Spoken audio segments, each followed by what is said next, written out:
অনেক দিন পরে আজকে ভিডিও করতে এলাম। 2025-এ আমার এটা প্রথম ভিডিও, মানে যদি এই টাইপের ভিডিও বলো,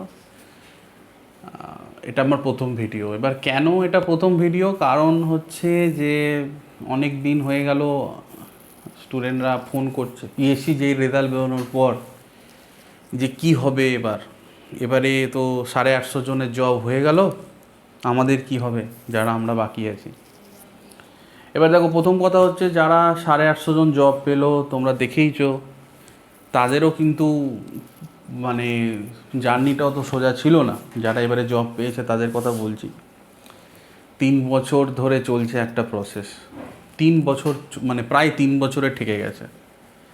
তা তোমরা তোমাদের আমি একটা কথাই বলবো যে জব পাওয়া এবং লাইফে যে কোনো কিছু পাওয়ার জন্য, শুধু জব না, সরকারি জব, বেসরকারি জব, যে কোনো কিছু লাইফে পজিটিভ চিন্তাভাবনাটা কতটা ইম্পর্ট্যান্ট। তা পজিটিভ চিন্তাভাবনা যদি না করো জীবনের যে কোনো টাইমে, কিছুই অর্জন করতে পারবে না। দেখবে যারা কিছু অর্জন করেছে না লাইফে, কি তারা কিন্তু সব জায়গাতেই কিছু না কিছু পজিটিভলি চিন্তাভাবনা করে।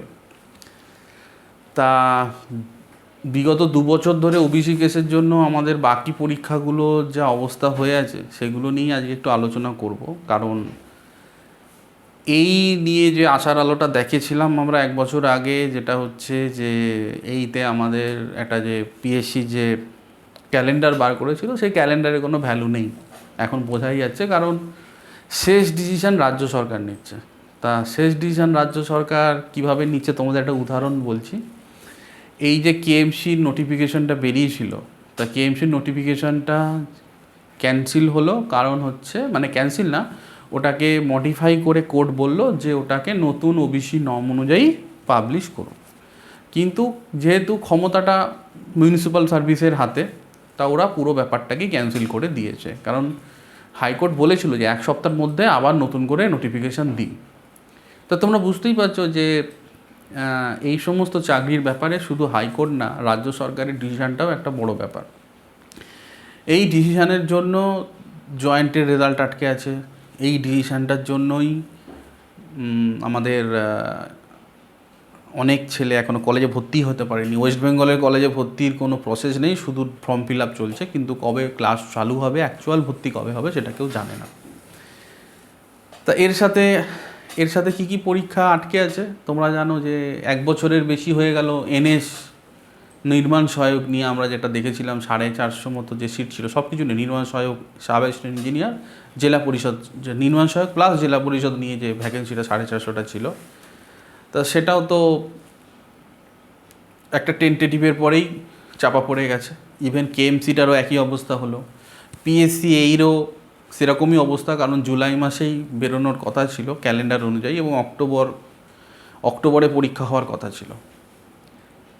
তা এই অবস্থায় কি করতে হবে দেখো, এই সামনের সোমবার একটা সুপ্রিম কোর্টের একটা বড় ডিসিশান হয়তো আসতে চলেছে। এটাকে কেন আমি বড় ডিসিশান বলছি, কারণ এখন পুরো ওবিসি কেসটা খাদের কিনারায় চলে এসছে। মানে যেটাকে বলে দেয়ালে পিঠ থেকে যাওয়া। লাখ লাখ ছেলে, তোমাদের সাথেই বলছি, তোমরা তো তাও পাস আউট হয়ে গেছো, তোমরা নিজেদের ডিগ্রি ডিপ্লোমা পেয়ে গেছো, কিন্তু যারা এইচএস পাস করে বসে আছে, তারা কেউ জয়েন্টের জন্য কোনো ইঞ্জিনিয়ারিংও ভর্তি হতে পারছে না, ইভেন কোনো জেনারেল কলেজেও ভর্তি হতে পারছে না। তা ড্রপ আউটের সংখ্যাটাও বাড়ছে ধীরে ধীরে। তো সেই হিসেবে ভেবে দেখো কতটা ক্রিটিক্যাল অবস্থায় ওয়েস্ট বেঙ্গলের শিক্ষা ব্যবস্থা এখন আটকে আছে।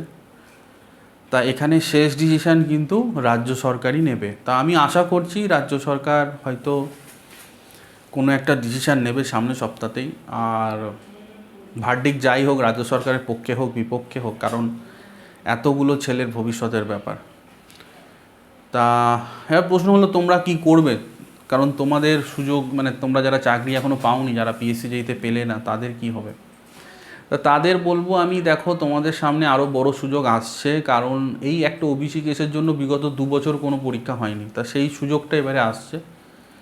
এই এনএস আর কেএমসি, এই 3টে পরীক্ষা দেখতেই পাচ্ছ টেন্টেটিভ বেরিয়েও কিন্তু আটকে গেছে। তার যদি এটা সলিউশন হয়, তাহলে অবশ্যই এই 3টে পরীক্ষা আগে বেরোবে। তার সাথে আশা আছে এরপরে হয়তো যেইটাও বেরোবে। তা দেখো, একটাই ব্যাপার, পজিটিভ চিন্তাভাবনা না করে কিন্তু কোনো দিন তুমি পজিটিভ রেজাল্ট পাবে না। তা পজিটিভ চিন্তাভাবনাই আমাদের করতে হবে। বিগত 2 বছর ওবিসি কেস নিয়ে কোনো পিএসসি যেইর পরে কোনো পরীক্ষায় হয়নি, কিন্তু যারা এখনও লড়াই করছো তাদের বলবো একদমই লড়াইটা চালিয়ে যাও। আর এই যে পরীক্ষাগুলো একবার আসতে শুরু করবে, অনেকগুলো পরীক্ষা আসবে, হয়তো 2026-এও যদি ধরি চলি, আমি 25টা বাদই দিই, 2026-এ কিন্তু অনেক পরীক্ষা আসছে। এই 3টে পরীক্ষার সাথেও ধরো এই যে পুরো প্রসেসগুলো আটকে ছিল সেই প্রসেসগুলো চালু হবে। এবং যদি তুমি পজিটিভলি পড়াশোনা করো, অবশ্যই হয়তো এখন দেরি তো হচ্ছে, এক পিএসসি জেইরই প্রায় 3 বছর লেগে গেল, তো দেরি হচ্ছে কিন্তু হচ্ছে, তো 850 জন চাকরি তো পেয়েছে, এটাই একটা বড় ব্যাপার। তা পজিটিভলি চিন্তাভাবনা করো, পজিটিভলি পড়াশোনা করো এবং পজিটিভ থাকো। এটা ছাড়া তো আমাদের আর কিছু করার নেই, কারণ নেগেটিভ থাকলে, তো নেগেটিভ তো সবাই, যে কেউ থাকতে পারে, সেটা নিজস্ব ডিসিশান। তুমি নেগেটিভ থাকতে পারো, নেগেটিভ বলতে পারো, সেটা তোমার ব্যাপার। কিন্তু যারা এগোতে চাও জীবনের প্রতিটা ক্ষেত্রে, শুধু পড়াশোনা না, চাকরি না, প্রতিটা ক্ষেত্রেই কিন্তু পজিটিভ থাকাটা দরকার আছে। তা এটাই আমার বলার ছিল আজকে। যদি তোমাদের কিছু বলার থাকে একটু কমেন্ট করে দিও, হয়তো আর একটা ভিডিও নিয়ে আসতে পারি। দেখা যাক কী হয়, সামনে সোমবার সুপ্রিম কোর্টে কী হয় দেখা যাক।